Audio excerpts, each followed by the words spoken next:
عجز ما غير وراه ما انت معاه شعبنا دوسه والشعب دوغ مايو شعب كان حوق سدي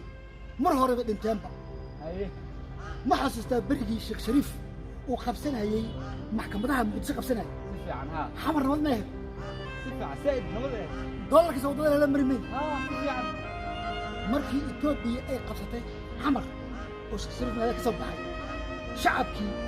ayaa ba xafiiska Sheekh Shariif bay wadaasteen ay qaateen kombiyuutarkii waxay qaateen wax miiskii kuraasti shacab ma jiro meesha wax ku jira عشان كنت قمت waxaa ku dugan siyaasiyiintii reer xogsan aada ku dugan siyaasiyiintii reer xogsan wax ay galaan ma laha ma maqashay isha gareed ma maqashay ها مخشاك ما ka maqashay مخشاك ما مخشاها inta isha gareed muqdisho ma ka maqashay isha gareed haddaa maqasho reer xogsan ayaa muqdisho indhihii zam looga siiyey haddaa maqasho isha gareed haddaa maqasho ma maqashay lunta gareed في عن جوهرة كم مرة جواب ما مقashay reer xogsan lugaha looga jar ma maqashay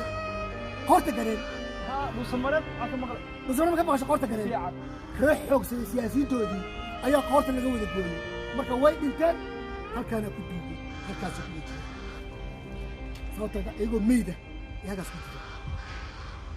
ma maqashay ninkan ma taqaana ninkan ma taqaana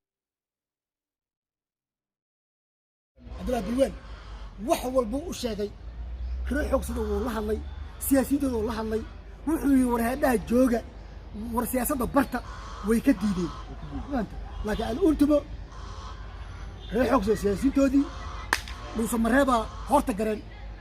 horta laga wada gooyay siyaasiyiintii reer xoogsan dhuusa markay tageen horta gareen horta laga wada jaray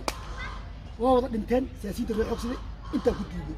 siyaasad dambe oo reer xoogsan ma jiro oo dhamaatay لا فهمت زمان